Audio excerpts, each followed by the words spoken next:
Hi guys, this Aditya. आप सभी का स्वागत है आज के इस वीडियो में। आज मैं आपके लिए लेकर आया हूं बहुत सारे इंग्लिश के वर्ड्स, उनके मीनिंग और उनसे रिलेटेड दो सेंटेंसेस। कई सारे वर्ड्स तो आपके लिए नए होंगे और कई सारे वर्ड्स आपके लिए रिवीजन की तरह होंगे। रिवीजन करना भी जरूरी है ना। और इस वीडियो के एंड में मैं आपसे एक क्वेश्चन पूछूंगा। इस क्वेश्चन का आंसर वही व्यक्ति सही दे पाएगा जो इस वीडियो को ध्यान से देखेगा। तो देखते हैं कौन है वो डेडिकेटेड स्टूडेंट्स। तो आइए शुरुआत करते हैं आज के हमारे पहले वर्ड से। पहला वर्ड है रैशनल। रैशनल का मतलब होता है तर्क संगत।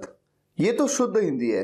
रैशनल का मतलब आप ये समझिए, ऐसा व्यक्ति जो सही को सही बोले और गलत को गलत बोले।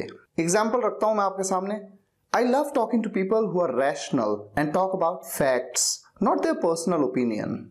मुझे ऐसे लोगों से बात करना पसंद है जो तर्क संगत हों और तथ्यों के बारे में बात करते हों, उनकी निजी राय नहीं।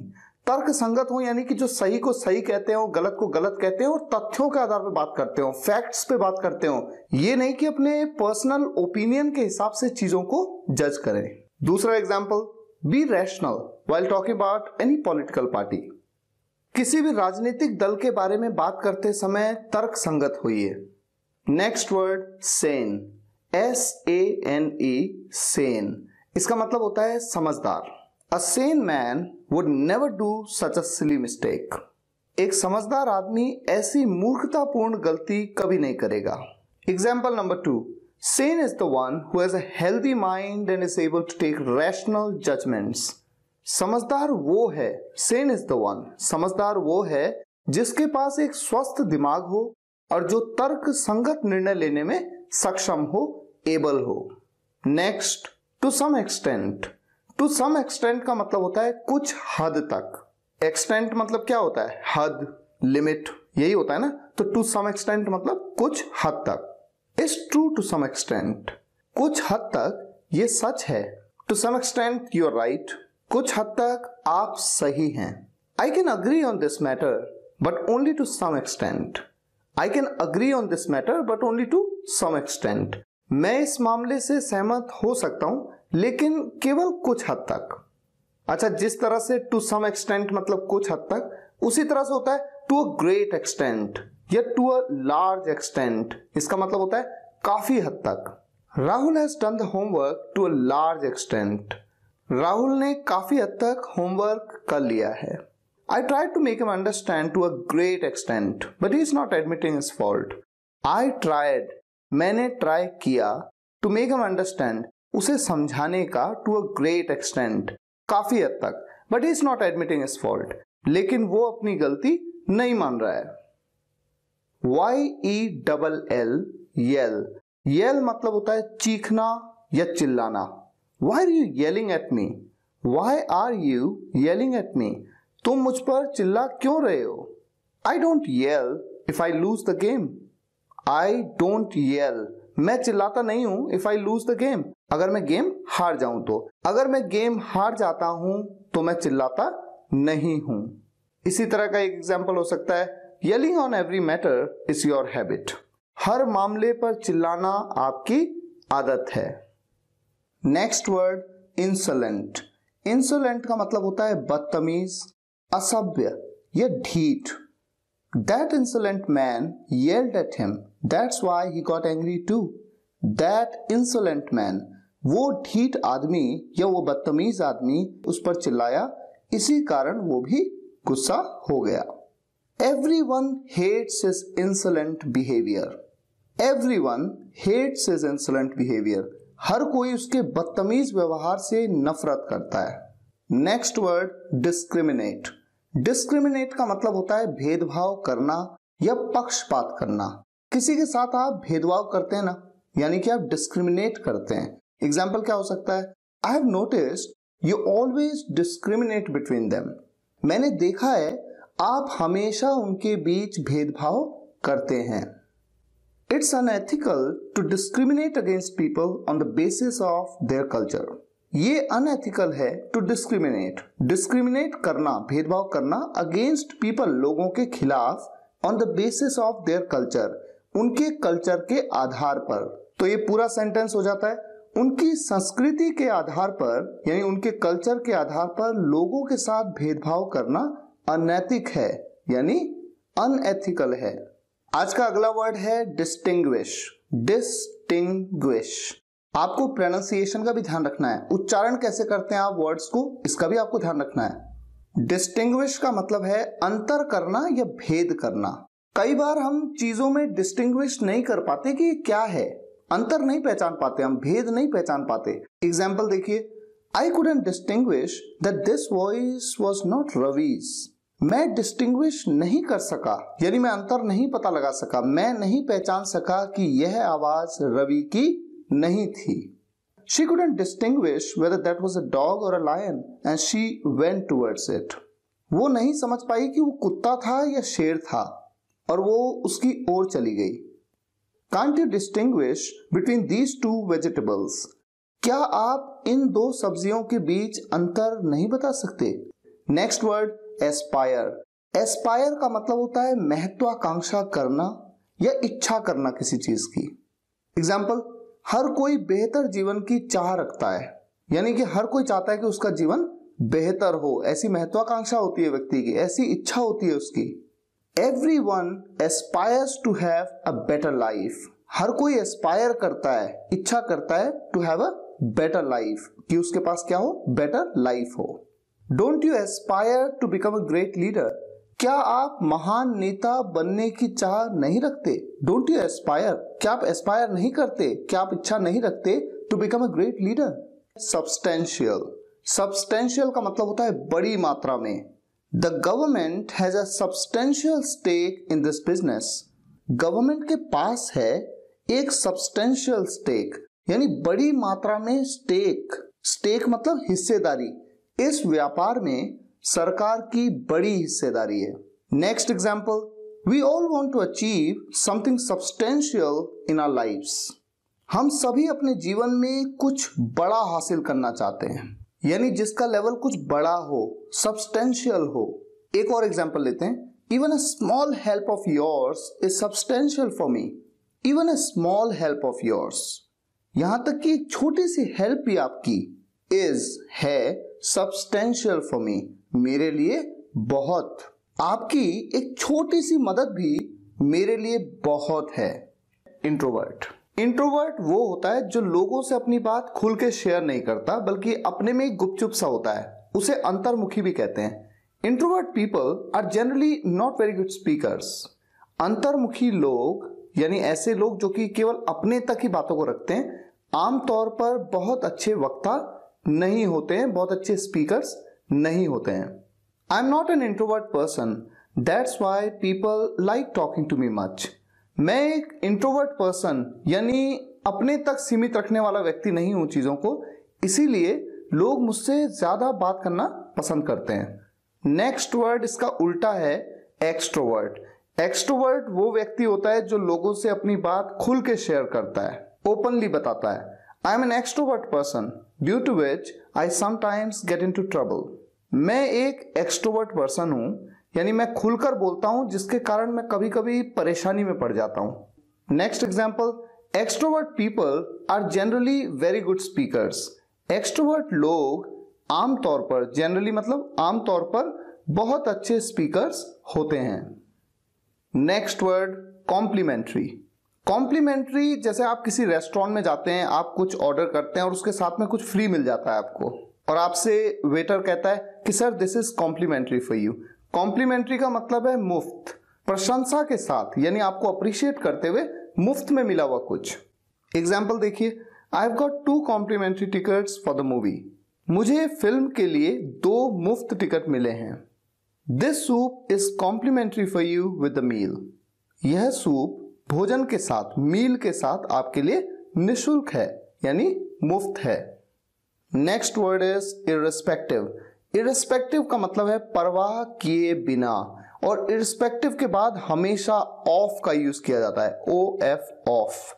एग्जाम्पल, आप इंग्लिश सीख सकते हैं बिना उम्र की परवाह किए यानी बिना परवाह किए कि आपकी उम्र क्या है, बिना इस बारे में सोचे आप इंग्लिश सीख सकते हैं।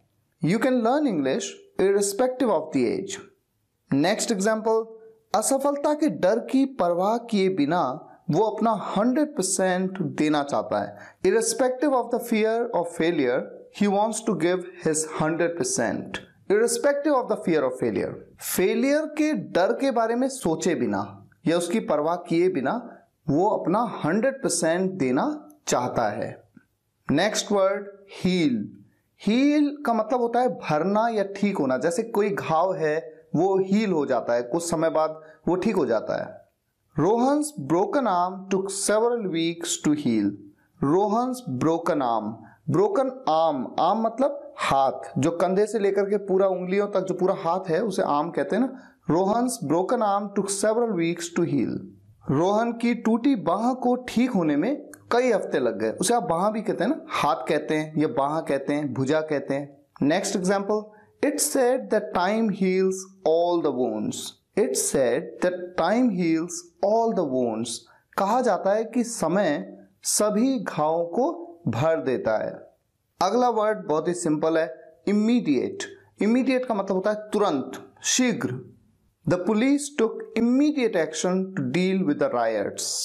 Riots मतलब दंगे, immediate मतलब तुरंत या शीघ्र। दंगों से निपटने के लिए पुलिस ने तुरंत कार्रवाई की, यानी तुरंत एक्शन लिया। We received an immediate reply to our email. We received, हमने रिसीव किया, an immediate reply to our email. हमें अपने ईमेल का तुरंत जवाब मिला, यानी शीघ्र जवाब मिला। Next, then and there. Then and there का यूज किया जाता है जब किसी सेंटेंस में मीनिंग निकलता है बिल्कुल तभी, बस उसी समय, then and there. His boss fired him from the company then and there. उसके बॉस ने उसे उसी वक्त कंपनी से फायर कर दिया, यानी निकाल दिया। I decided then and there that I will not attend his marriage. मैंने उसी वक्त फैसला लिया कि मैं उसकी शादी में शामिल नहीं होऊंगा। आई will not attend his marriage. Next word impatient. Impatient का मतलब जो पेशेंट नहीं है, यानी जिसके अंदर धैर्य नहीं है। अधीर, शुद्ध हिंदी में हम कहते हैं अधीर, बेताब।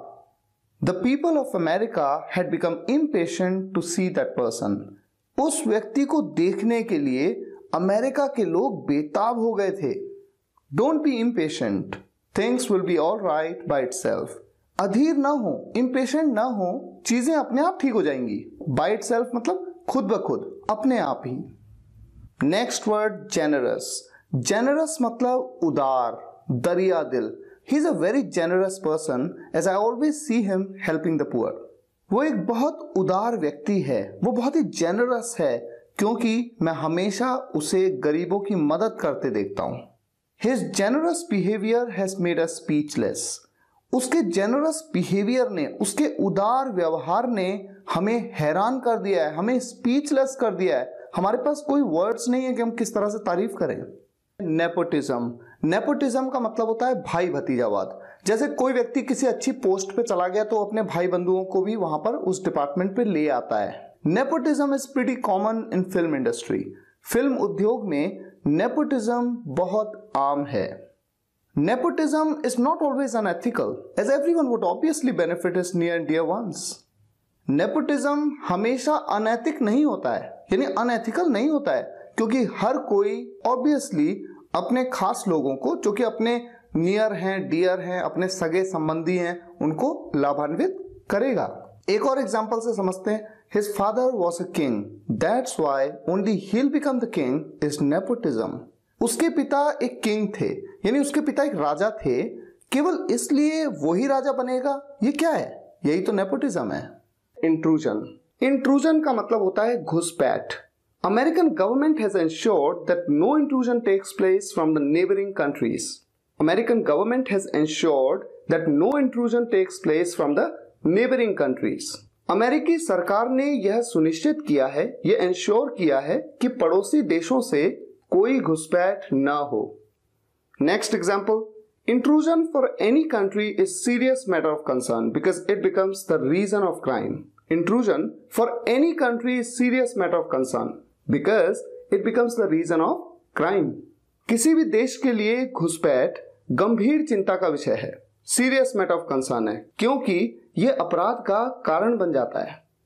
Next word barrier. बैरियर का मतलब होता है बाधा, रुकावट या अवरोध। दे formed a barrier against all intrusion. उन्होंने सभी घुसपैठ के खिलाफ एक अवरोध का गठन किया, यानी एक बाधा। उन्होंने कुछ ऐसा कर दिया कि कुछ बाधा आएगी, अब घुसपैठ होगी नहीं। अब if there were no international language, we wouldn't be able to communicate with other countries because there would have been a language barrier among us. If there were no international language, we wouldn't be able to communicate with other countries because there would have been a language barrier among us. क्या मतलब है इस पूरे sentence का, जरा ध्यान से सोचिए। यदि कोई अंतर्राष्ट्रीय भाषा नहीं होती, अगर कोई इंटरनेशनल लैंग्वेज नहीं होती, तो हम अन्य देशों के साथ संवाद करने में सक्षम नहीं होते, कम्युनिकेट करने में सक्षम नहीं होते अगर इंटरनेशनल लैंग्वेज नहीं होती कोई, क्योंकि हमारे बीच एक लैंग्वेज बैरियर होता। तो ये बैरियर वर्ड ऐसे में भी यूज किया जाता है, जैसे कोई व्यक्ति आपकी भाषा को नहीं समझता, आप उसकी भाषा को नहीं समझते, तो एक तरह से आप दोनों के बीच में क्या है, लैंग्वेज बैरियर है। Next word betray. बिट्रे का मतलब होता है धोखा देना, विश्वासघात करना या किसी को भटकाना। Example number 1, you didn't betray me, I know that. You didn't betray me, I know that. तुमने मुझे धोखा नहीं दिया, मुझे पता है। Example number 2, I wouldn't be here if you hadn't betrayed me. I wouldn't be here if you hadn't betrayed me. मैं यहां नहीं होता अगर आपने मुझे धोखा नहीं दिया होता। Next word blunt. ब्लंट का मतलब होता है मुंहफट, स्पष्टवादी। हम कभी कभी किसी व्यक्ति को कहते हैं कि तो बहुत ही ब्लंट है, जो मुंह में आता है बोल देता है। He doesn't manipulate things, he speaks blunt with everyone. He doesn't manipulate things, he speaks blunt with everyone. वो चीजों में हेरफेर नहीं करता है, मैनिपुलेट नहीं करता वो चीजों को, वो साफ साफ बोल देता है। He is blunt to those who he dislikes. He is blunt to those who he dislikes. वो उन लोगों के लिए मुंहफट है जिन्हें वो नापसंद करता है। हमारा अगला वर्ड है ग्रीडी। ग्रीडी का मतलब होता है लालची या लोभी। Example number 1, the greedy dog wanted to eat both the pieces of the bone. The greedy dog wanted to eat both the pieces of the bone. लालची कुत्ता हड्डी के दोनों टुकड़ों को खाना चाहता था। Example number 2, greedy people demand dowry. Greedy people demand dowry. लोभी लोग दहेज की मांग करते हैं। डाउरी मतलब दहेज। Next word ideology. आइडियोलॉजी का मतलब होता है विचारधारा।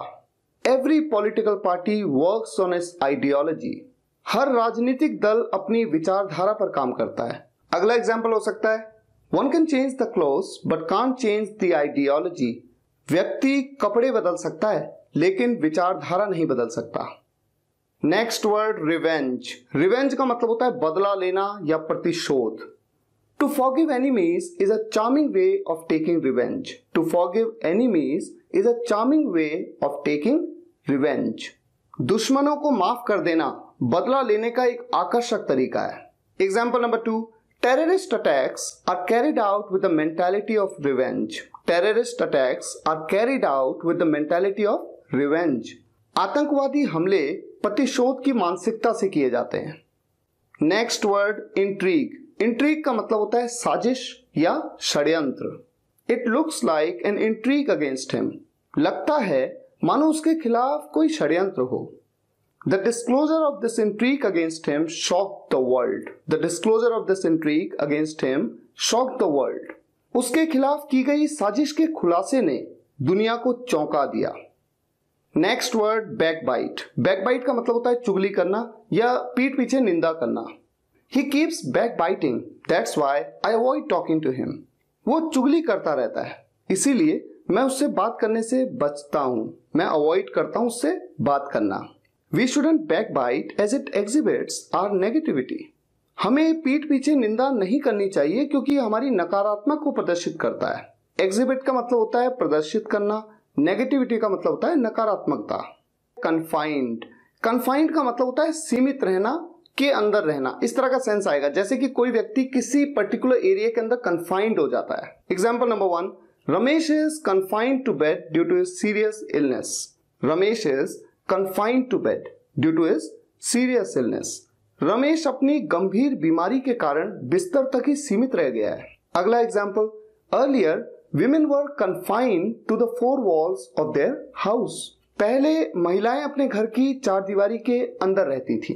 पहले महिलाएं अपने घर की चारदीवारी के अंदर रहती थी। पर्सिक्यूट का मतलब होता है अत्याचार करना या सताना, किसी को प्रताड़ित करना, टॉर्चर करना। Nobody should be persecuted for his religious faith. किसी को भी उसकी धार्मिक आस्था के लिए सताया नहीं जाना चाहिए। Religious faith का मतलब है धार्मिक आस्था। They are the persecuted minorities of that country. They are the persecuted minorities of that country. वे उस देश के सताए हुए अल्पसंख्यक हैं। माइनॉरिटीज का मतलब होता है अल्पसंख्यक, और परसिक्यूटेड यानी जिन पर अत्याचार हो रखा है, परसिक्यूटेड सताए हुए। Next word encounter. एनकाउंटर का मतलब होता है भिड़ंत होना या मुठभेड़ होना। That encounter with police had frightened him badly. Police के साथ उस मुठभेड़ ने उसे बुरी तरह से डरा दिया था। एनकाउंटर मतलब मुठभेड़, फ्राइटन, फ्राइटन का मतलब होता है डराना, और बैडली, बैडली का मतलब होता है बुरी तरह से। अगला example, Indian team had the first encounter with Australia in 1965। भारतीय टीम ने 1965 में ऑस्ट्रेलिया के साथ पहला मुकाबला किया था, यानी उनकी पहली मुठभेड़ हुई थी ऑस्ट्रेलिया के साथ। कब? 1965 में। Next word amiable. एमिएबल का मतलब होता है पसंद किए जाने योग्य या सौम्य, मतलब जिसे लोगों के द्वारा बहुत पसंद किया जाता है, अब चाहे वो कोई चीज हो या कोई व्यक्ति हो। एग्जाम्पल लेते हैं, he had an amiable personality, always had a smile on his face. He had an amiable personality, always had a smile on his face. उनका एक मिलनसार व्यक्तित्व था, उनके चेहरे पर हमेशा मुस्कान रहती थी। Sunny weather is very amiable in winters. Sunny weather is very amiable in winters. सर्दियों में धूप का मौसम बहुत ही सौम्य होता है, यानी बहुत ही अच्छी फीलिंग आती है। Next word obstinate. ऑब्स्टिनेट का मतलब होता है जिद्दी या अड़ियल। कोई व्यक्ति होता है ना, बहुत अड़ियल होता है, जिसे आप स्टबर्न भी कहते हैं। Example number 1, his obstinate opposition came to an end. His obstinate opposition came to an end. उसके अड़ियल विरोध का अंत हो गया। ऑपोजिशन मतलब क्या होता है? विरोध, यानी किसी के अगेंस्ट कोई बात करना। Example number 2, he is an obstinate person by nature. वो स्वभाव से एक अड़ियल व्यक्ति है, बाय नेचर यानी स्वभाव से। Next, self centred. Self centred वो व्यक्ति होता है जो केवल अपने बारे में सोचता है, आत्म केंद्रित भी कहते हैं उसे, या खुदगर्ज भी कहते हैं। Such a self-centered person is 1 in 1,000.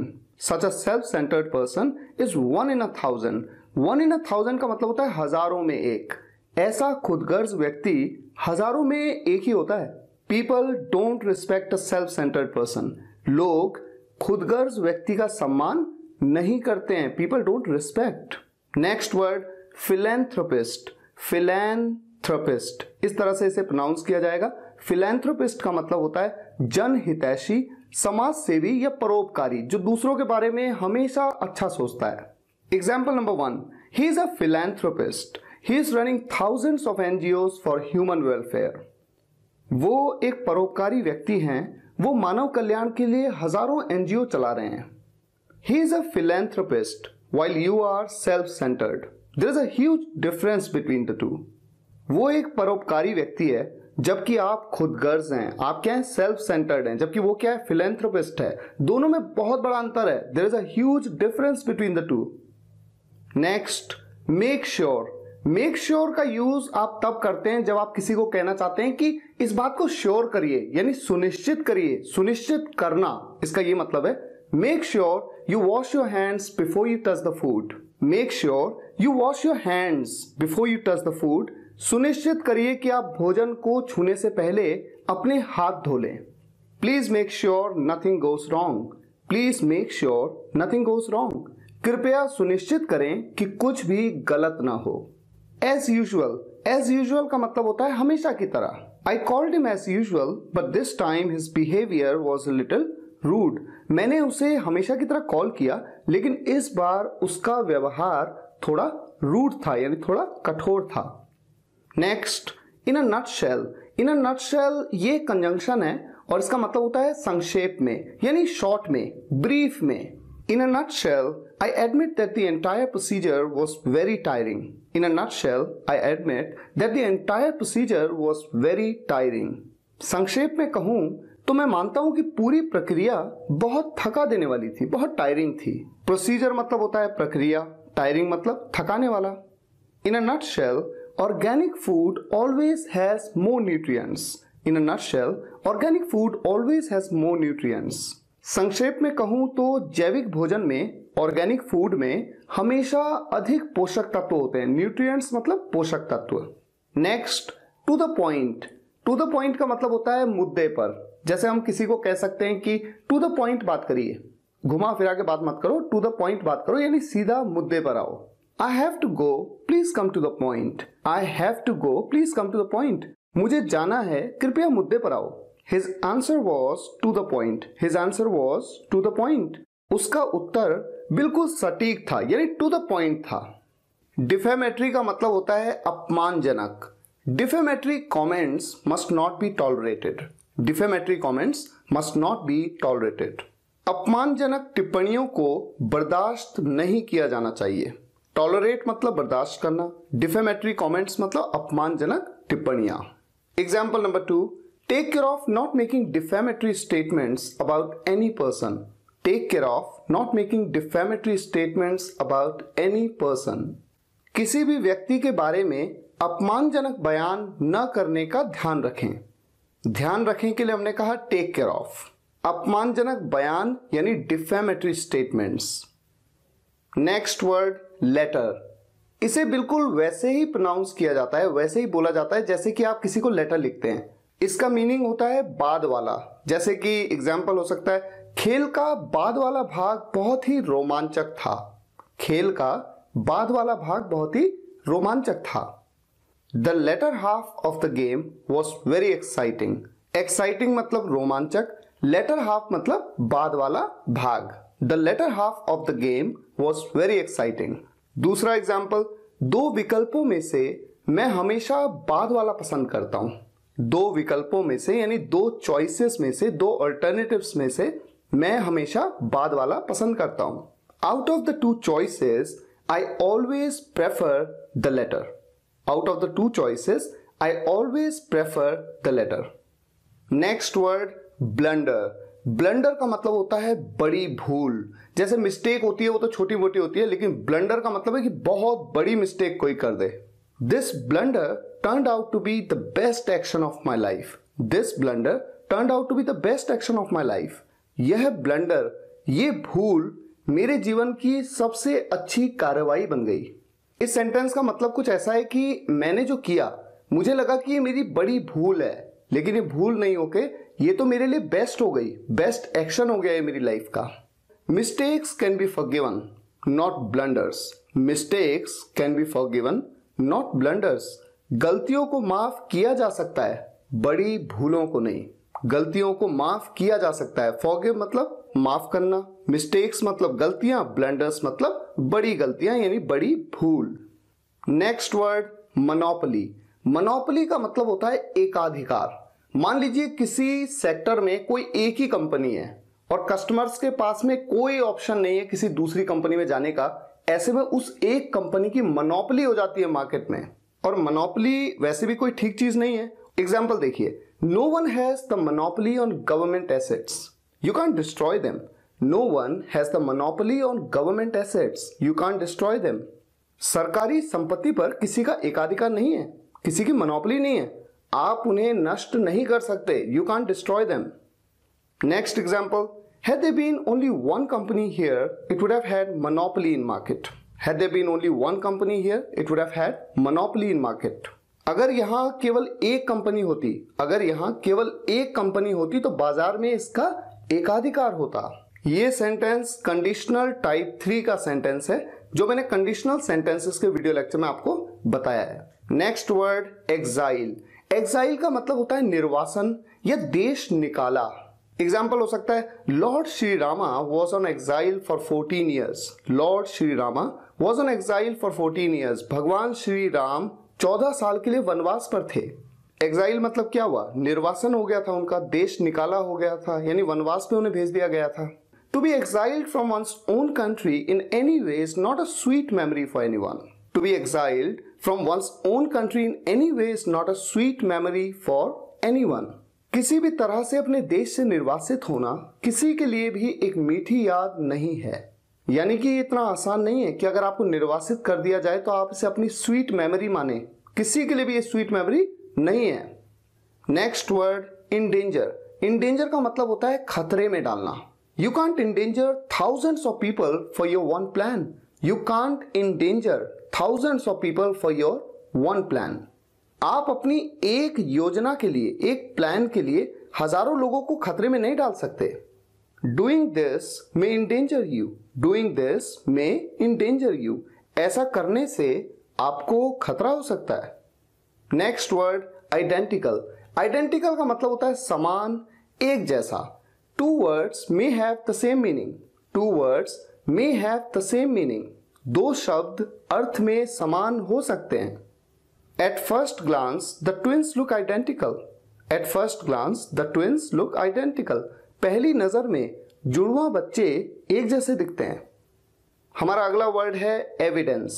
Evidence का मतलब होता है सबूत, साक्ष्य, प्रमाण। We have no evidence that he was there at that moment. We have no evidence that he was there at that moment. हमारे पास कोई सबूत नहीं है। We have no evidence कि वो उस समय वहां था। You can't prove it without any evidence. You can't prove it without any evidence. आप बिना किसी सबूत के इसे साबित नहीं कर सकते। अगला वर्ड है कॉज। कॉज का मतलब होता है कारण बनना। एग्जाम्पल किस तरह के होंगे जरा इसको देखिए। It was the cause of all your problems. It was the cause of all your problems. यह आपकी सभी समस्याओं का कारण था। Don't smoke. It causes various diseases. Don't smoke. धूम्रपान न करें, यह विभिन्न बीमारियों का कारण बनता है। Simultaneously. Simultaneously का मतलब एक साथ या एक ही समय पर। I was working and simultaneously studying. मैं काम कर रहा था, I was working, और साथ साथ पढ़ाई भी कर रहा था। I can do multiple things simultaneously. I can do multiple things simultaneously. मैं एक साथ कई काम कर सकता हूं। Essential. Essential. Essential का मतलब होता है बहुत आवश्यक या बहुत जरूरी। Experience is essential for one to succeed. Experience is essential. अनुभव बहुत जरूरी है for one. For one का मतलब होता है जब one का यूज किया जाता है तो इसका सेंस निकल के आता है सभी के लिए, यानी किसी के भी लिए। To succeed, सफल होने के लिए। तो इस पूरे सेंटेंस का मतलब निकल के आता है किसी के भी लिए सफल होने के लिए अनुभव बहुत जरूरी है। दूसरा example, it's essential to keep yourself up to date. अपने आप को अप टू डेट रखना बहुत आवश्यक है। अप टू डेट मतलब जो इस समय चल रहा है उसका आपको नॉलेज होना चाहिए, अपने आप को अप टू डेट रखना होता है आपको। अगला इंपॉर्टेंट वर्ड, वेग। वेग इसका मतलब होता है अस्पष्ट या अनिश्चित। Example, his answers are always vague, that's why nobody values him much. उसके जवाब हमेशा अस्पष्ट होते हैं। हिज आंसर्स आर ऑलवेज वेग, इसीलिए दैट्स व्हाई कोई भी उसे ज्यादा महत्व नहीं देता। Nobody values him much. Example number 2, ही पुट फोर्थ ओनली अ वेग आउटलाइन ऑफ हिज प्लान्स। उसने अपनी योजनाओं की केवल एक अस्पष्ट रूपरेखा सामने रखी। पुट फोर्थ का मतलब होता है सामने रखना, यानी सामने लाना किसी चीज को। Next word, स्वलो। स्वलो। स्वलो का मतलब होता है निगलना या गटकना। Example number 1, it's so bitter that I can't swallow it. It's so bitter that I can't swallow it. ये इतना कड़वा है, बिटर मतलब कड़वा, कि मैं इसे निगल नहीं सकता। It's difficult for me to swallow his excuses. It's difficult for me. मेरे लिए मुश्किल है क्या? To swallow his excuses. उसके बहानों को ना निगलना, यानी उसके बहानों को गटकना, यानी उसके बहानों को एक्सेप्ट करना, ऐसा सेंस आ रहा है। मेरे लिए उसके बहानों को निगलना मुश्किल है। अच्छा, जितने भी वर्ड्स आज आप सीखते जा रहे हैं ना, आपको एक काम और करना है, बहुत ही इंपॉर्टेंट है। एक एक वर्ड का एटलीस्ट एक सेंटेंस आपको बना के इस वीडियो के कमेंट्स में लिखना है। जैसे पहला वर्ड आपने देखा था इसेंशियल, दूसरा वर्ड वेग और तीसरा वर्ड अभी आप देख रहे हैं स्वॉलो। आपको इन सभी वर्ड्स का कम से कम एक एक सेंटेंस बना करके अगर आप कमेंट्स में लिखेंगे तो इससे आपकी भी प्रैक्टिस होगी, आपको भी एक अंदाजा होगा कि हाँ आप सेंटेंसेस को बना पा रहे हैं या नहीं बना पा रहे हैं, और इससे आपको वर्ड मीनिंग भी याद हो जाएगा। चलिए अब मूव करते हैं नेक्स्ट वर्ड पे, प्रिटेंड। प्रिटेंड मतलब होता है बहाना करना या दिखावा करना। जैसे कि जो मैं हूं नहीं वो मैं दिखावा कर रहा हूं, जो मैं हूं नहीं, ये ध्यान रखिए, मेरे मन में है आपके लिए कुछ गलत, लेकिन मैं आपके सामने बहुत अच्छा बनने की कोशिश कर रहा हूं, तो ये क्या कर रहा हूं मैं, प्रिटेंड कर रहा हूं मैं। Example, I was weeping from inside but pretended to be strong. मैं अंदर से रो रहा था लेकिन मैंने मजबूत होने का दिखावा किया, I pretended to be strong.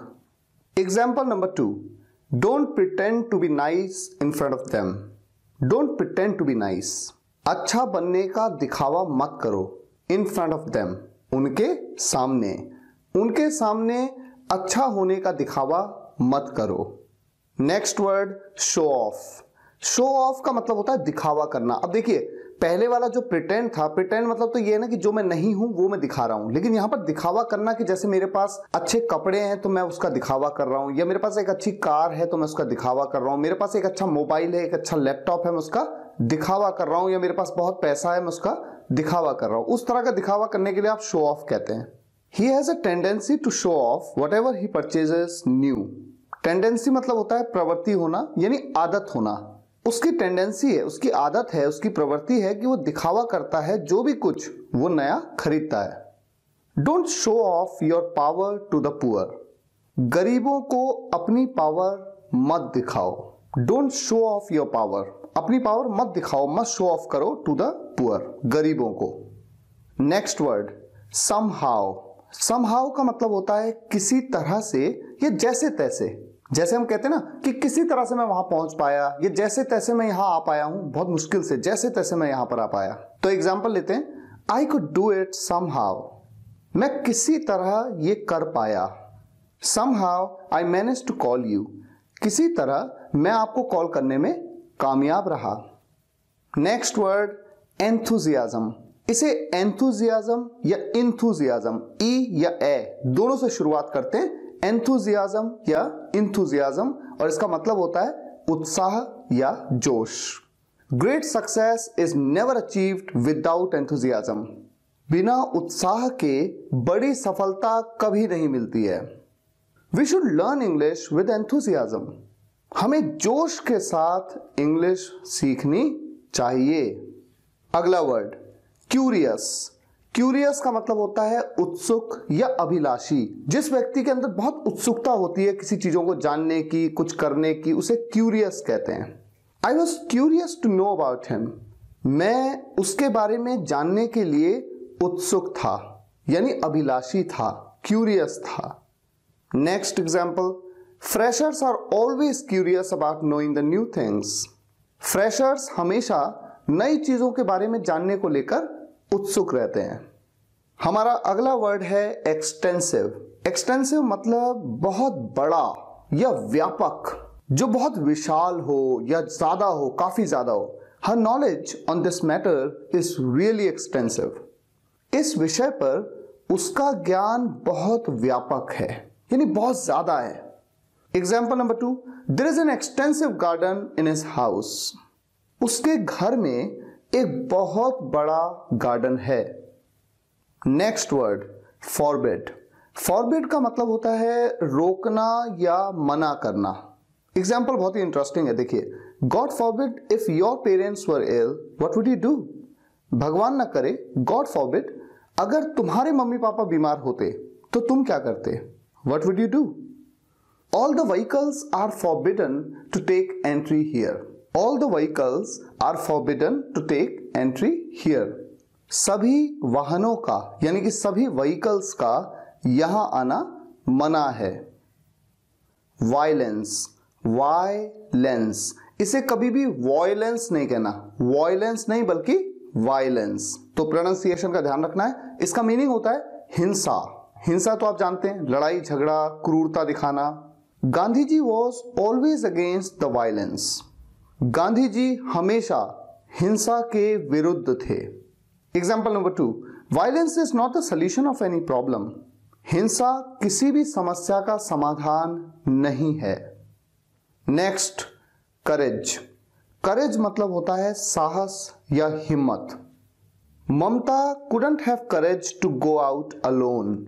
ममता अकेले बाहर जाने की हिम्मत नहीं कर पाई। We all should have courage to speak the truth। हम सब में सच बोलने की हिम्मत होनी चाहिए। Next word, accurate. एक्यूरेट का मतलब होता है एकदम सही, बिल्कुल सटीक। जैसे मैं आपसे कहूं योर प्रिडिक्शन वॉज एक्यूरेट। आपकी जो प्रिडिक्शन थी ना, आपकी भविष्यवाणी सटीक थी। My watch is not accurate. मेरी घड़ी सटीक नहीं है, यानी मेरी घड़ी में ना टाइम बिल्कुल सही नहीं है। Next word, fortunate. फॉर्चुनेट का मतलब होता है भाग्यशाली, जो कि बहुत लकी हो। I feel so fortunate to have a wonderful teacher. मैं एक बहुत अच्छे अध्यापक को पाकर बहुत भाग्यशाली महसूस करता हूं। दूसरा example, you are fortunate to have your mom with you. आप भाग्यशाली हो कि आपकी मम्मी आपके साथ हैं। अगला वर्ड है डेस्परेट। डेस्परेट वर्ड आपने अक्सर सुना है। इसका मतलब होता है बेकरार, हताश। Bharti was desperate to lose her wait.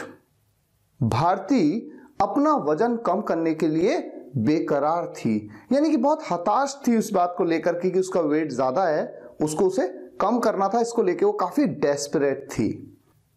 When Ravi failed to get a job, he started feeling desperate। जब रवि नौकरी पाने में असफल रहा तो वो हताश होने लगा। Next interesting word, bossy. Bossy का मतलब है धौंस दिखाने वाला। Don't be so bossy, people dislike such a person. ज्यादा धौंस मत दिखाओ, ज्यादा बॉसी मत बनो, लोग ऐसे व्यक्ति को पसंद नहीं करते। She looks bossy to me. वो मुझे धौंस दिखाने वाली लगती है, वो मुझे लगती है जैसे कि ना बॉसी एटीट्यूड की है। Next word, डिटरियरेट। डिटरियरेट, डिटरियरेट, बिगड़ना, गिरना या खराब होना। अक्सर हम ऐसा कहते हैं कि उसकी तबीयत गिर रही है, उसकी तबीयत बिगड़ रही है, वहां पर डिटरियरेट वर्ड का यूज कर सकते हैं। His health is deteriorating day by day. उसकी तबीयत दिन ब दिन बिगड़ रही है।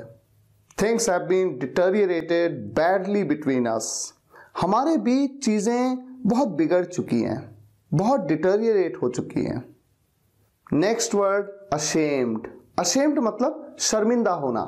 ही was ashamed of his deeds. Deed मतलब होते हैं कर्म। वो अपने कर्मों से शर्मिंदा था। You should be ashamed of your self. तुम्हें अपने आप पर शर्म आनी चाहिए, यानी तुम्हें शर्मिंदा होना चाहिए ऑफ योर सेल्फ, खुद से, अपने आप से। और अशेम्ड के बाद आप हमेशा याद रखिए आप प्रेपोजिशन ऑफ का यूज करते हैं, अशेम्ड ऑफ।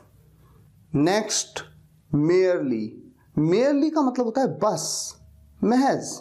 एग्जाम्पल देखिए, I was merely trying to help you. I was merely trying to help you. मैं तो बस आपकी मदद करने की कोशिश कर रहा था। She is now merely a good friend of mine. वो अब केवल एक अच्छी दोस्त है मेरी। She is now merely a good friend. केवल एक अच्छी दोस्त है, बस एक अच्छी दोस्त है, महज एक अच्छी दोस्त है। ये सेंस होता है इस वर्ड का। देखते हैं जब आप कमेंट्स में लिखेंगे इससे रिलेटेड सेंटेंस तो कितना इंटरेस्टिंग दिखते हैं। Next word, precise. प्रिसाइज का मतलब होता है सटीक। जैसे आपको मैंने एक्यूरेट बताया था वैसे ही सटीक, स्पष्ट, एकदम perfect. When it comes to take decisions in business, you need to be precise to be successful। जब बात बिजनेस में फैसले लेने की आती है, when it comes to take decisions in business, तो आपको सफल होने के लिए सटीक होना जरूरी है। You need to be precise to be successful। Next example, I can't give you a precise date for meeting। मैं आपको मीटिंग की एक एक्यूरेट, प्रिसाइज, सटीक यानी एकदम परफेक्ट तारीख नहीं दे सकता। Next word, apparent.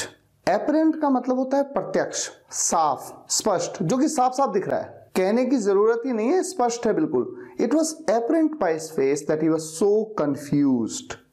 उसके चेहरे से यह स्पष्ट था कि वो बहुत कंफ्यूज्ड है। दूसरा एग्जांपल क्या हो सकता है? Her sadness of losing her husband is apparent to everyone. अपने पति को खोने का उसका दुख सबको स्पष्ट है, यानी सबको दिख रहा है, स्पष्ट तौर पे पता लग रहा है, प्रत्यक्ष है सबके सामने। Next word remedy. रेमेडी का मतलब होता है उपचार या इलाज। जैसे हम कहते हैं ना होम रेमेडी, घर की दवाइयां, घर का उपचार। I will go for home remedy instead of medicines. दवाइयों के बजाय मैं घरेलू उपचार लूंगा, यानी मैं होम रेमेडी के लिए जाऊंगा। दूसरा example, there is no known remedy for this disease yet. अभी तक इस बीमारी का कोई ज्ञात उपचार नहीं है। There is no known remedy, कोई ज्ञात उपचार नहीं है, कोई भी नोन रेमेडी नहीं है इस डिजीज की अभी तक। अभी तक के लिए येट का use. Next word crap. Crap का यूज करते हैं हम जब हम कहना चाहते हैं कोई बेवकूफी वाली बात या बकवास। He tried all kinds of crap to lose weight, but of no use. उसने हर बकवास चीज ट्राई कर ली लेकिन कोई फायदा नहीं हुआ, but of no use. या फिर cut the crap, just finish the work. बकवास बंद करो, बस काम पूरा करो, just finish the work. Next word cautious. Cautious. Cautious मतलब होता है सावधान या सतर्क या चौकन्ना। Be cautious. So many frauds are going on these days. सावधान रहिए, आजकल बहुत सारे frauds चल रहे हैं। You should be cautious while speaking on this sensitive matter in public. Public के बीच में इस सेंसिटिव मैटर, इस संवेदनशील मुद्दे पर बोलते वक्त आपको सतर्क रहना चाहिए। Next word rely. रिलाई मतलब भरोसा करना या निर्भर होना। You can rely on me, आप मुझ पर भरोसा कर सकते हो। Don't rely on this laptop, it's motherboard has some issues. इस लैपटॉप के चक्कर में मत पड़ना, इसके मदरबोर्ड में कुछ दिक्कत है। Next word commendable. कमेंडेबल मतलब सराहनीय या प्रशंसनीय, जो सराहना योग्य हो या प्रशंसा योग्य हो। Your initiative to help the poor children is highly commendable. गरीब बच्चों की मदद करने की आपकी इनिशिएटिव यानी आपकी पहल बेहद सराहनीय है। Aman's hard work is really commendable. Aman की कड़ी मेहनत वाकई में प्रशंसनीय है, वाकई में सराहनीय है। Next word flattery. फ्लैटरी का मतलब होता है चापलूसी। Your flattery can get you promotion but not performance. आपकी चापलूसी आपको पदोन्नति तो कर सकती है, यानी आपको प्रमोशन तो दे सकती है, पर प्रदर्शन नहीं दे सकती, यानी परफॉर्मेंस नहीं दे सकती। I never do flattery. मैं कभी भी चापलूसी नहीं करता। अगला वर्ड टेंडेंसी। टेंडेंसी का मतलब होता है प्रवृत्ति, झुकाव, इच्छा। किसी व्यक्ति की प्रवृत्ति होती है कि वो हमेशा एक गलत तरीके की बात कहता है, किसी की प्रवृत्ति होती है कि वो हमेशा दूसरों को डिमोटिवेट करता है, माना इस तरह से। तो tendency, he has a tendency to criticise his rivals on everything. He has a tendency, उसकी टेंडेंसी है, प्रवृत्ति है, to criticise his rivals, criticise करने की अपने राइवल्स को। राइवल्स मतलब विरोधियों को, क्रिटिसाइज यानी आलोचना करने की, ऑन एवरीथिंग हर चीज में, हर चीज में अपने विरोधियों की आलोचना करना उसकी प्रवृत्ति है। Example number 2, his tendency to exaggerate things is known to everyone. His tendency to exaggerate things, उसकी प्रवृत्ति क्या करने की, exaggerate करने की, चीजों को बढ़ा चढ़ाकर बोलने की, is known to everyone, हर किसी को ना ज्ञात है। ये चीजों को बढ़ा चढ़ाकर बोलने की उसकी प्रवृत्ति सबको पता है। Next word enough. एनफ का मतलब होता है पर्याप्त या काफी। I don't have enough money, मेरे पास पर्याप्त पैसा नहीं है। He didn't have enough amount of food to feed all. He didn't have, उसके पास नहीं था, enough amount of food, पर्याप्त मात्रा में भोजन, to feed all, सभी को खिलाने लायक। उसके पास सबको खिलाने के लिए पर्याप्त भोजन नहीं था। Next word refuse. रिफ्यूज का मतलब होता है मना करना या नकार देना। He refused my proposal because I'm not from his team. उसने मेरा प्रस्ताव ठुकरा दिया क्योंकि मैं उसकी टीम से नहीं हूं। और रिफ्यूज का यूज देखिए, एक इंटरेस्टिंग किस तरह से सेंटेंस में हो सकता है, the car refuse to start, car ने रिफ्यूज कर दिया, मना कर दिया स्टार्ट होने से, ऑन होने से मना कर दिया। नेक्स्ट वर्ड बहुत ही इंटरेस्टिंग, अल्टीमेटली। अल्टीमेटली का मतलब होता है अंततः या आखिरकार, मतलब आखिर में क्या होता है देखिए, ultimately he himself had to do this work, ultimately he himself, उसे खुद ही, हैड टू डू करना पड़ा ये काम, आखिरकार उसे ये काम खुद ही करना पड़ा। Ultimately the decision is mine, अंततः या आखिरकार निर्णय मेरा ही है, डिसीजन मेरा है। Next, that's why. That's why बहुत ही सिंपल है, इसका मतलब होता है इसीलिए। That's why she doesn't help me, इसीलिए वो मेरी मदद नहीं करती। That's why I don't like her, इसीलिए मैं उसे पसंद नहीं करता। Next word religious. रिलीजियस का मतलब होता है धार्मिक। Every person has his religious belief, हर व्यक्ति की अपनी धार्मिक बिलीफ होता है, यानी कि आस्था होती है। Her sister is a religious lady, उसकी बहन एक धार्मिक महिला है। Next word consequence. कॉन्सिक्वेंस का मतलब होता है परिणाम या नतीजा। He may have to face serious consequences, उसे गंभीर परिणाम झेलने पड़ सकते हैं, यानी फेस करने पड़ सकते हैं। This is the consequence of her deeds, यह उसके कर्मों का परिणाम है। Next word actually. एक्चुअली का मतलब होता है वास्तव में या दरअसल। Actually I don't want to call her, दरअसल मैं उसे कॉल नहीं करना चाहता। What did he actually do, उसने वास्तव में किया क्या, what did he actually do. अच्छा, अब मूव करते हैं नेक्स्ट वर्ड पे, प्रायोरिटी। प्रायोरिटी का मतलब होता है प्राथमिकता। हर व्यक्ति के जीवन में कुछ ना कुछ प्रायोरिटीज होती हैं, जैसे हो सकता है इस वक्त आपकी प्रायोरिटी हो इंग्लिश सीखना, हर समय में हर उम्र में प्रायोरिटीज चेंज होती जाती हैं। My first priority is to score 33%, मेरी पहली प्राथमिकता है 33% नंबर लाना।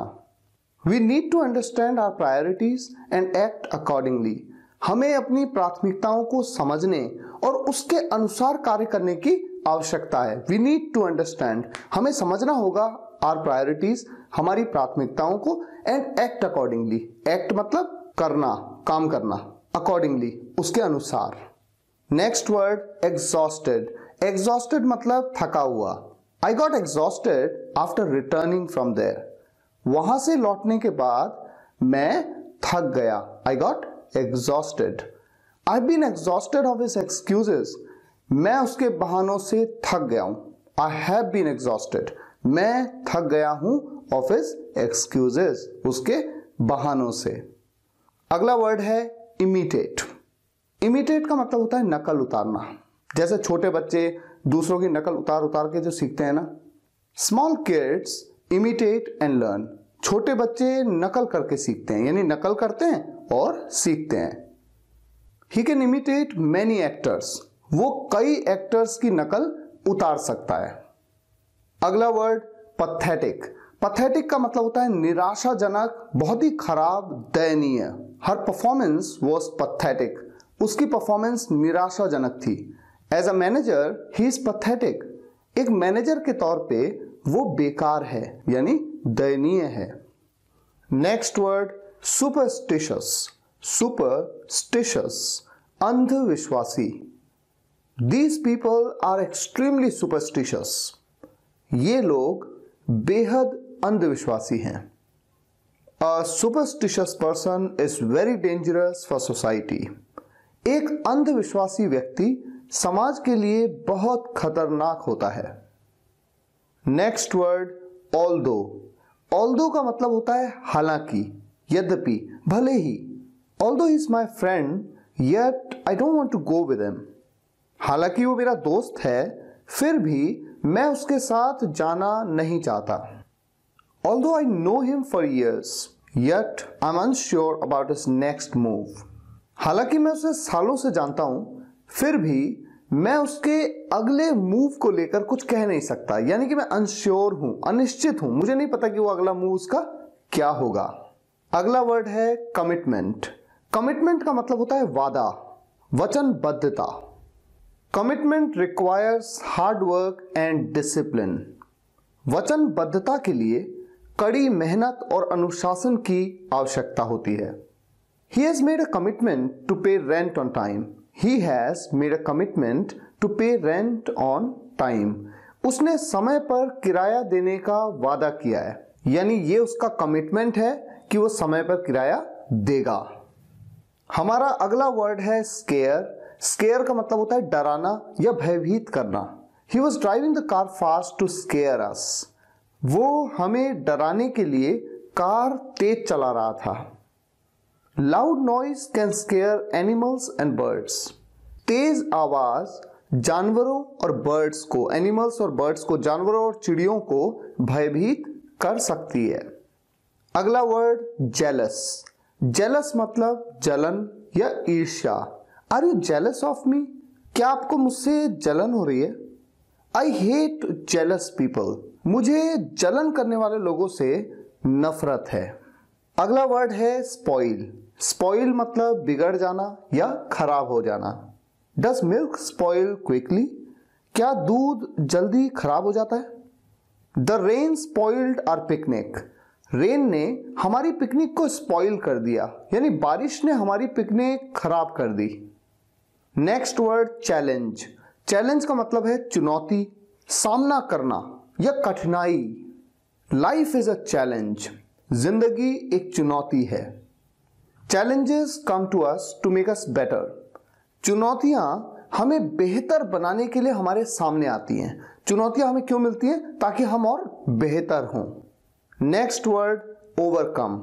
ओवरकम का मतलब होता है काबू पाना, जीतना, किसी चीज के पार पाना। कोई प्रॉब्लम आती है, आप उससे ओवरकम कर जाते हैं। Aditi will have to overcome her fear while speaking English. Aditi को इंग्लिश बोलते समय अपने डर पर काबू पाना होगा। Daily exercise is essential to overcome the problem of obesity. Obesity मतलब मोटापा। मोटापे की समस्या पर काबू पाने के लिए रोजाना कसरत जरूरी है, बहुत जरूरी है। बहुत जरूरी के लिए एसेंशियल बताया था मैंने शुरुआत में आपको। हमारा अगला इंटरेस्टिंग वर्ड है posture.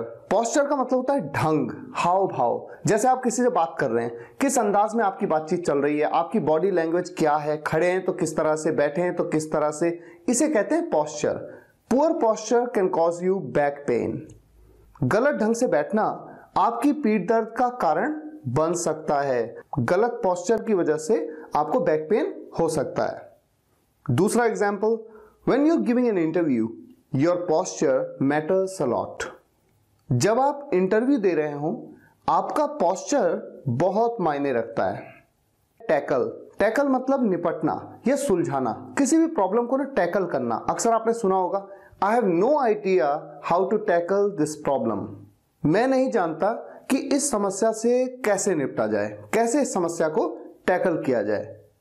We should learn how to tackle a difficult situation. हमें सीखना चाहिए कि किसी कठिन परिस्थिति से कैसे निपटा जाए। प्रोबेबल। प्रोबेबल का मतलब होता है संभावित। संभावित यानी कि जिसकी संभावना है, कंफर्म नहीं है, संभावना है। The probable date of his marriage is 23rd of August. The probable date of his marriage is 23rd of August. उसकी शादी की संभावित तारीख 23 अगस्त है। It's probable that I don't continue my job. It's probable that I don't continue my job. यह संभावित है कि मैं अपनी जॉब कंटिन्यू न करूं। Next word ineffectual. इनफेक्चुअल का मतलब होता है निष्प्रभावी या बेअसर, जिसका कोई प्रभाव ना पड़े, जो बेअसर हो, जिसका कोई असर ना पड़े, उसे हम इनफेक्चुअल कहते हैं। All his efforts against poverty were ineffectual initially, but he didn't lose hope. All his efforts against poverty यानी गरीबी के खिलाफ उसके सभी प्रयास इनिशियली इनफेक्चुअल थे, यानी शुरू में तो अप्रभावी थे, लेकिन उसने उम्मीद नहीं छोड़ी। The pain of this wound is ineffectual due to the medicines. The pain of this wound, wound मतलब होता है घाव। इस घाव का दर्द दवाओं के कारण बेअसर है, यानी दवा खा देने से इस घाव का अब कोई असर पड़ ही नहीं रहा है। Next word enforce. एनफोर्स का मतलब होता है लागू करना। जैसे किसी कानून को लागू किया जाता है, No law can be enforced unless is passed by the parliament. No law can be enforced unless is passed by the parliament. कोई भी कानून लागू नहीं किया जा सकता जब तक वो संसद द्वारा पास नहीं किया जाता. All attempts by the government to enforce this law were ineffectual. All attempts by the government to enforce this law were ineffectual. सरकार द्वारा इस कानून को लागू करने के सभी प्रयास निष्प्रभावी थे. Next word reliable. रिलायबल का मतलब होता है विश्वसनीय या भरोसेमंद. The police got this news from a reliable source. The police got this news from a reliable source. Police को एक विश्वसनीय स्रोत से यह खबर मिली. As far as I know, my driver is a reliable person. जहां तक मुझे पता है मेरा ड्राइवर एक भरोसेमंद आदमी है. Next word rebel. Rebel. Rebel का मतलब होता है बागी या विद्रोही. He was a rebel, that's why they fired him from the team. He was a rebel, that's why they fired him from the team. वह एक विद्रोही था इसीलिए उन्होंने उसे टीम से निकाल दिया. His rebel behavior on everything became the reason of his failure. His rebel behavior on everything became the reason of his failure. हर चीज पर उसका विद्रोही व्यवहार उसकी असफलता का कारण बन गया. Next word deliberately. Deliberately का मतलब होता है जानबूझकर. You are deliberately trying to hurt him. You are deliberately trying to hurt him. आप जानबूझकर उसे चोट पहुंचाने की कोशिश कर रहे हैं. आप जानबूझकर उसे चोट पहुंचाने की कोशिश कर रहे हैं. I was deliberately ignoring him. I was deliberately ignoring him. मैं जानबूझकर उसकी अनदेखी कर रहा था. यानी कि मैं जानबूझकर उसे इग्नोर कर रहा था. Next word severe. सीवियर का मतलब होता है गंभीर. Severe illnesses are not covered in this insurance policy. इस बीमा पॉलिसी में गंभीर बीमारियां शामिल नहीं हैं. He experienced severe pain in his left leg, so he had to rush to hospital. He experienced severe pain in his left leg, so he had to rush to hospital. उन्होंने अपने बाएं पैर में गंभीर दर्द का अनुभव किया, यानी सीवियर पेन को उन्होंने एक्सपीरियंस किया, इसलिए उन्हें अस्पताल जाना पड़ा, यानी कि तुरंत निकलना पड़ा, भागना पड़ा. Next word volunteer. वॉलंटियर का मतलब होता है स्वयं सेवक. कौन होता है स्वयं सेवक? जो बिना पैसे के काम करता है, यानी पैसा नहीं लेता, स्वेच्छा से काम करता है. अ volunteer is the one who gives his service without being paid. A volunteer is the one who gives his service without being paid. स्वयं सेवक वो होता है जो बिन पैसे लिए, यानी बिना पैसे लिए अपनी सेवा देता है. Seeing the noble work of this organization, he became his volunteer for the lifetime. Seeing the noble work of this organization, he became his volunteer for the lifetime. इस संगठन के नेक काम को देखकर, यानी अच्छे काम को, नोबल वर्क को देखकर वो जीवन भर के लिए फॉर द लाइफ टाइम इसके स्वयं सेवक बन गए. अगला वर्ड वॉलंटियर से बना है वॉलंटैरिली, जिसका मतलब होता है स्वेच्छा से या अपनी इच्छा से. वॉलंटैरिली, इसे सही से प्रोनाउंस करना है आपको, voluntarily. You join the company voluntarily, we didn't force you. You join the company voluntarily, we didn't force you. आपने अपनी इच्छा से कंपनी ज्वाइन की, हमने आपको बाध्य नहीं किया, यानी हमने आपको फोर्स नहीं किया. I voluntarily gave up my claim on this property. I voluntarily gave up my claim on this property. मैंने अपनी इच्छा से इस संपत्ति पर अपना दावा छोड़ दिया. मैंने अपनी इच्छा से संपत्ति पर, इस प्रॉपर्टी पर अपना दावा छोड़ दिया. कॉरोनेशन. कॉरोनेशन का मतलब होता है राज तिलक करना या राज्याभिषेक करना. Coronation is the act of putting the crown upon a monarch's head. Coronation is the act of putting the crown upon a monarch's head. Coronation का मतलब होता है राज तिलक करना, क्राउन का मतलब होता है ताज, और मोनार्क का मतलब होता है सम्राट. एक सम्राट के सिर पर मुकुट लगाने के कार्य को राज्याभिषेक करना कहते हैं. All the people gathered at the coronation hall. All the people gathered at the coronation hall. सभी लोग राज्याभिषेक हॉल में एकत्रित हुए. पैसिफिस्ट. पैसिफिस्ट का मतलब होता है शांतिवादी या अमन पसंद.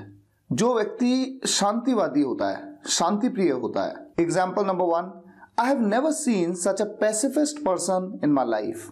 I have never seen such a pacifist person in my life. Example number 2. You are not a pacifist as you always favor war. You are not a pacifist. आप शांतिवादी नहीं हैं क्योंकि you always favor war. आप हमेशा war को favour करते हैं. War मतलब युद्ध. Next word saviour. सेवियर का मतलब होता है रक्षक, जो सेव करता है किसी के जीवन को, रक्षा करने वाला, उद्धार करने वाला. They regarded her as the savior of their country. They regarded her.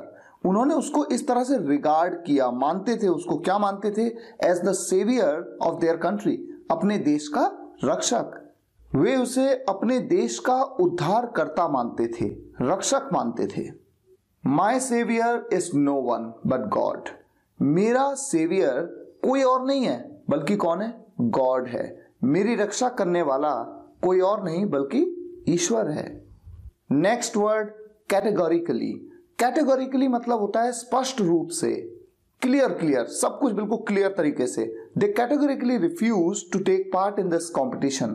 They categorically refuse to take part in this competition. उन्होंने स्पष्ट रूप से इस प्रतियोगिता में भाग लेने से इनकार कर दिया. Example number 2. She stated categorically that she had no intention of leaving the company. She stated, उसने state किया यानी उसने बताया, उसने कहा categorically, स्पष्ट रूप से that she had no intention of leaving the company, कि उसका कंपनी छोड़ने का कोई इरादा नहीं था.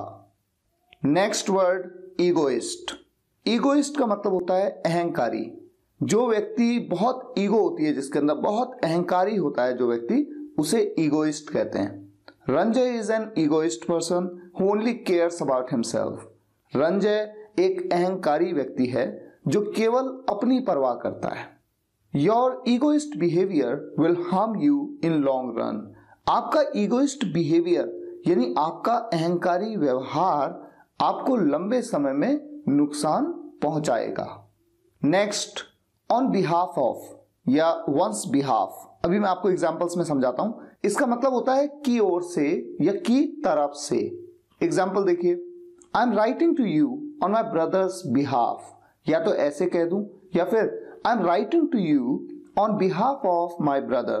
तो यहां पर ऑन बिहाफ ऑफ भी हो सकता है या फिर वंस बिहाफ, माई ब्रदर्स बिहाफ. हिंदी में इस सेंटेंस का मतलब बनेगा मैं अपने भाई की ओर से आपको लिख रहा हूं. मैं अपने भाई की ओर से यानी भाई की तरफ से आपको लिख रहा हूं. Next example. I apologize to you on my family's behalf. या फिर मैं कह सकता हूं I apologize to you on behalf of my family. तो वंस बिहाफ या ऑन बिहाफ ऑफ दोनों तरीके से बोला जा सकता है. इसका हिंदी में मीनिंग है मैं अपने परिवार की तरफ से आपसे माफी मांगता हूं. Next word FORE. फॉर मतलब होता है सामने. स्पेलिंग इसकी थोड़ा सा अलग है, वैसे इसको बोलने का तरीका बिल्कुल वही है जो FOR को बोला जाता है, for. Example number 1. 34 cases of corona virus have come to the fore so far. Corona virus के 34 मामले अब तक सामने आ चुके हैं. कम टू द फॉर, सामने आना. This issue came to the fore in 1990. यह मुद्दा 1990 में सामने आया. Next phrase on the spot. On the spot का मतलब होता है मौके पर ही. He retaliated him on the spot. Retaliate का मतलब होता है जवाब देना, करारा जवाब देना, मुंह तोड़ जवाब देना. उसने मौके पर ही उसका मुंह तोड़ जवाब दिया. He must be arrested on the spot as he is a big criminal. He must be arrested on the spot as he is a big criminal. उसे मौके पर ही गिरफ्तार किया जाना चाहिए क्योंकि वह एक बड़ा अपराधी है, क्रिमिनल है. He answered all the questions on the spot. उसने सभी सवालों के जवाब मौके पर ही दे दिए. हमारा नेक्स्ट वर्ड है क्वाइट ऑफन. ये एक एडवर्ब फ्रेज है जिसका मतलब होता है अक्सर. He meets me quite often. वो मुझसे अक्सर मिलता है. He used to visit my house quite often during his Delhi visit. वो अपने दिल्ली दौरे के दौरान, दिल्ली विजिट के दौरान अक्सर मेरे घर आया करता था. Next, after all.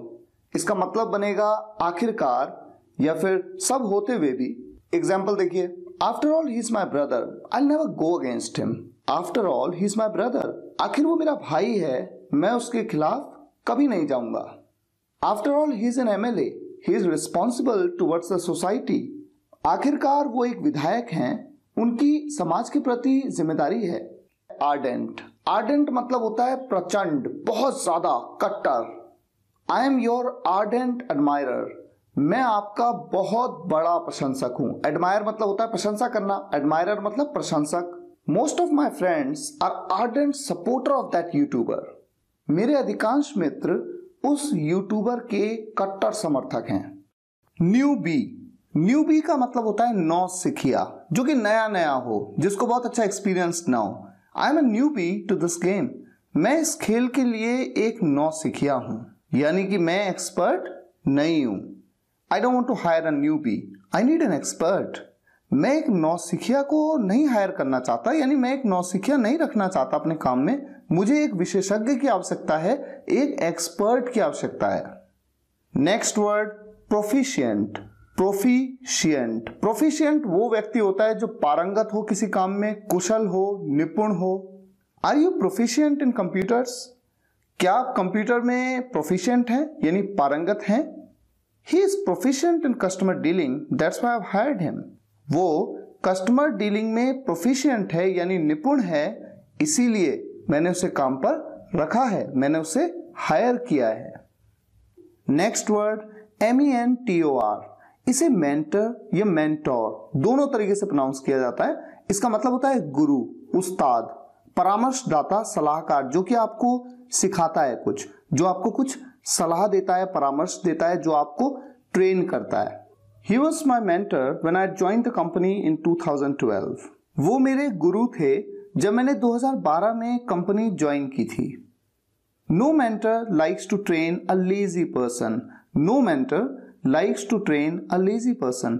कोई भी उस्ताद यानी कोई भी गुरु आलसी व्यक्ति को प्रशिक्षित करना पसंद नहीं करता है, ट्रेनिंग देना पसंद नहीं करता है। Next, and all that. And all that ये एक ऐसा फ्रेज है जिसका मतलब होता है और तमाम उस तरह की बातें, ये तमाम उस तरह की चीजें। एग्जाम्पल से आप बेहतर समझ पाएंगे। Example number 1, I don't eat burger, chowmein, momos and all that. मैं बर्गर, चाउमीन, मोमोज और उस तरह की चीजें नहीं खाता। एंड ऑल दैट का क्या मतलब हुआ कि उस तरह की और भी जो भी चीजें हैं ना, वो मैं नहीं खाता। He doesn't believe in astrology and all that, वह ज्योतिष और तमाम उस तरह की बातों पर या उस तरह की चीजों पर विश्वास नहीं करता है। नेक्स्ट एडवर्ब फ्रेज आपके सामने, over and over again. Over and over again इसका मतलब होता है बार बार। He played the same music over and over again and I got bored. उसने एक ही संगीत को, एक ही म्यूजिक को बार बार बजाया, ओवर एंड ओवर अगेन, और मैं ऊब गया, यानी मैं बोर हो गया। Why do you repeat? आप रिपीट क्यों करते हो द सेम मिस्टेक, एक ही मिस्टेक को ओवर एंड ओवर अगेन, बार बार। इट अनॉयज मी, ये मुझे अनॉय करता है, गुस्सा दिलाता है। आप एक ही गलती को बार बार क्यों दोहराते हो, इससे मुझे परेशानी होती है। नेक्स्ट, इन ऑर्डर टू, ये कंजंक्शन है इन ऑर्डर टू, जिसका मतलब होता है के लिए या ताकि। He goes to office in order to earn his livelihood. He goes to office, वो ऑफिस जाता है in order to.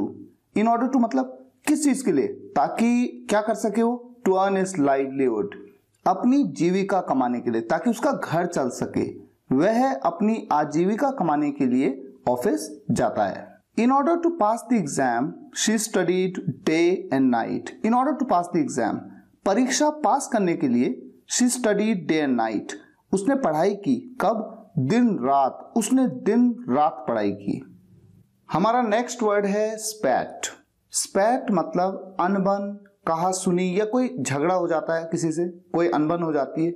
The spat between them is no longer the news. उनके बीच की अनबन अब खबर नहीं है, ये खबर अब पुरानी हो गई। उनके बीच की अनबन को अब कोई महत्व नहीं मिल रहा है मीडिया में। There has been a spat between Rashmi and Anjali for a long. There has been a spat between Rashmi and Anjali for a long. रश्मि और अंजलि के बीच काफी समय से अनबन चल रही है। नेक्स्ट वर्ड पे मूव करते हैं। हमारा अगला इंटरेस्टिंग वर्ड है रिनाउंड। रिनाउंड मतलब होता है प्रसिद्ध या प्रख्यात। He was a renowned actor in 80s। 80s मतलब 80 के दशक में। वह 80 के दशक में एक प्रसिद्ध अभिनेता थे। This place is renowned for its climate. ये प्लेस रिनाउंड है, प्रसिद्ध है। यह स्थान अपनी जलवायु के लिए प्रसिद्ध है, अपने क्लाइमेट के लिए प्रसिद्ध है।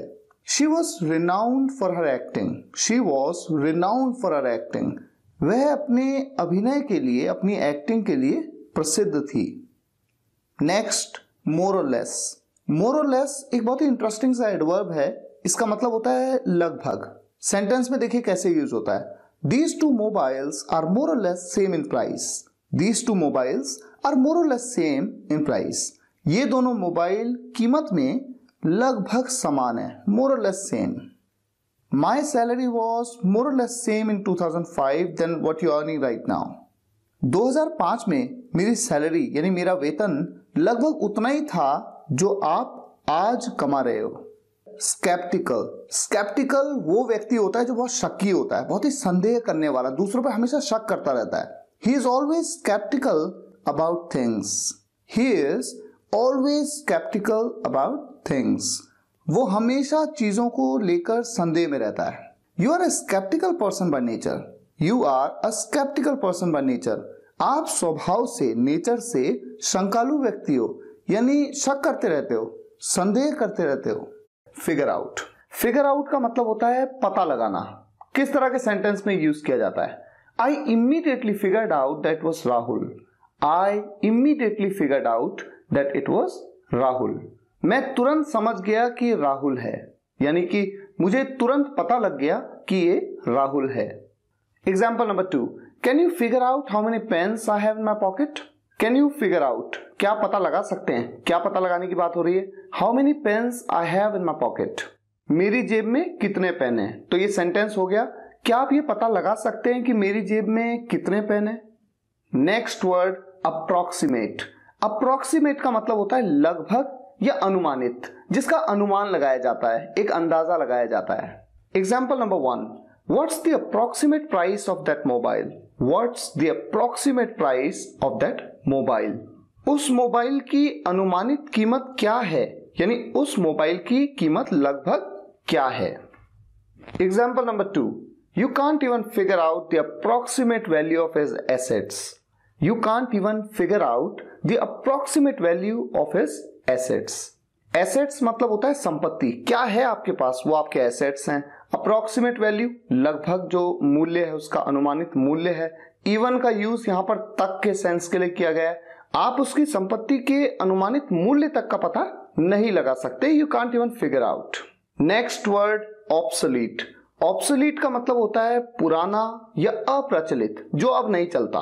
These types of software are obsolete now. इस प्रकार के सॉफ्टवेयर अब चलन में नहीं है, यानी इनका यूज अब नहीं किया जाता। बहुत पुरानी बात हो गई जब इनका यूज होता था। दूसरा example, I had a mobile in 2006 that's obsolete now. I had a mobile, मेरे पास एक मोबाइल था 2006 में, that's obsolete now, जो अब अप्रचलित है। Next word negligence. negligence का मतलब होता है लापरवाही। He apologized for the negligence, but the boss didn't forgive him. उसने लापरवाही के लिए माफी मांगी, लेकिन बॉस ने उसे माफ नहीं किया। Forgive मतलब माफ करना, अपोलोजाइज मतलब माफी मांगना, नेग्लिजेंस मतलब लापरवाही। Example number 2, I can't tolerate negligence at all. I can't tolerate negligence at all. मैं लापरवाही बिल्कुल भी टॉलरेट नहीं कर सकता, यानी कि बर्दाश्त नहीं कर सकता। अगला वर्ड इसी से मिलता जुलता, नेग्लिजिबल। देखिए काफी हद तक मिलता जुलता सा वर्ड है नेग्लिजिबल, लेकिन इसका मतलब होता है बहुत कम, ना के बराबर। His knowledge of computer is negligible. Computer का उसका ज्ञान बहुत कम है, यानी कि ना के बराबर जानता है वो कंप्यूटर। दूसरा example, even his monthly salary is negligible in front of your daily income. आपकी रोजाना की कमाई के सामने, in front of your daily income का मतलब आपकी रोजाना की कमाई के सामने उसकी महीने की सैलरी भी ना के बराबर है, नेग्लिजिबल है, बहुत ही कम है। Next word allure. अल्योर का मतलब होता है लुभाना या ललचाना। जैसे किसी छोटे बच्चे को आप टॉफी देने का लालच देते हैं, उसे ललचाते हैं, उसे अल्योर कहते हैं। He tried to allure the kids with chocolates. उसने चॉकलेट से बच्चों को ललचाने की कोशिश की। Example number 2, I allure my sister's 2 years daughter to come to me, but she doesn't. I allure my sister's 2 years daughter to come to me, but she doesn't. मैं अपनी बहन की 2 साल की बेटी को अपने पास आने के लिए लुभाता हूं, यानी ललचाता हूं, लेकिन वो नहीं आती। Next word fragile. फ्रेजाइल का मतलब होता है नाजुक, बहुत ही इजीली जो टूट जाए, आसानी से टूट जाने वाला, बहुत जल्दी डैमेज हो जाए जो। This glass is not fragile. That's why I used it in balcony. आप देखते हैं कि आजकल घरों की बैल्कनी में जो ग्लास यूज किया जाता है वो जल्दी से टूटता नहीं है। इसी मतलब से इस सेंटेंस को यहां पर बोला गया है, यह ग्लास नाजुक नहीं है, यानी आसानी से टूटने वाला नहीं है, इसीलिए मैंने इसे बैल्कनी में इस्तेमाल किया। Example number 2, His strategy was so fragile that it couldn't survive even a day. His strategy was so fragile, इतनी फ्रेजाइल थी उसकी strategy that it couldn't survive even a day. उसकी रणनीति इतनी नाजुक थी कि एक दिन भी नहीं टिक सकी। Next word adhere. अडियर मतलब होता है पालन करना, अनुसरण करना, या इसका एक मतलब चिपकना भी होता है। You must adhere to company policy otherwise you may be fired. आपको कंपनी की पॉलिसी का पालन जरूर करना चाहिए, वरना आपको बाहर निकाला जा सकता है, यू मे बी फायर्ड। तो यहां पर अडियर का मतलब क्या बन रहा है? पालन करना या अनुसरण करना। अब दूसरा एग्जांपल लेते हैं जहां पर अडियर का मतलब होता है चिपकना। This glue makes the wallpaper adhere to the wall firmly. This glue makes the wallpaper adhere to the wall firmly. Glue मतलब होता है गोंद, वॉल मतलब होता है दीवार, फर्मली मतलब होता है मजबूती से। यह गोंद वॉलपेपर को दीवार से मजबूती से चिपका देता है। Next word portable. पोर्टेबल मतलब होता है हल्का सा ले जाने योग्य। कोई बहुत ही हल्की सी छोटी सी चीज होती है, आराम से आप यहां वहां कैरी कर सकते हो, उसे पोर्टेबल कहते हैं। माई exercise machine is not so portable that you can lift it alone. मेरी एक्सरसाइज मशीन इतनी पोर्टेबल नहीं है, यानी इतनी हल्की नहीं है कि आप उसे अकेले उठा सकें। I have a portable laptop that I can keep in my pocket. मेरे पास एक पोर्टेबल लैपटॉप है, एक छोटा सा लैपटॉप है जिसे मैं अपनी जेब में रख सकता हूं। एज ए रिजल्ट, ये एक फ्रेज है इनफैक्ट, और इसका मतलब होता है नतीजतन, फलस्वरूप। इसका मतलब आप ऐसे समझिए कि एज ए रिजल्ट मतलब जैसे कि नतीजा क्या निकला किसी चीज का। एग्जाम्पल देखिए, there was heavy pollution in the city, as a result exams were delayed. शहर में भारी प्रदूषण था, नतीजतन यानी फलस्वरूप परीक्षा में देरी हुई। I worked extremely hard to learn English last year. As a result, I got a good job. मैंने पिछले साल अंग्रेजी सीखने के लिए कड़ी मेहनत की। I worked extremely hard to learn English last year. नतीजा ये हुआ, मुझे एक अच्छी नौकरी मिल गई। अब जैसा कि वीडियो की शुरुआत में मैंने आपसे ये कहा था कि मैं आपसे एक क्वेश्चन पूछूंगा, और जो स्टूडेंट्स ध्यान से वीडियो को देखेंगे केवल वही उस क्वेश्चन का आंसर बता सकते हैं। तो मैं आपसे क्वेश्चन पूछता हूं कि इस वीडियो में टोटल कितने वर्ड्स मैंने कवर किए। आपको ये बात बतानी है, इस वीडियो के कमेंट्स में लिखना है। देखते हैं कौन सही आंसर दे पाता है। फिलहाल आज के लिए यहीं तक। अगर आपको ये वीडियो पसंद आया हो तो लाइक जरूर करिएगा, शेयर जरूर करिएगा, और कमेंट्स में बताइएगा कि कैसा लगा। Thank you so much for watching this video guys. See you in the next video lecture. Take care, good bye.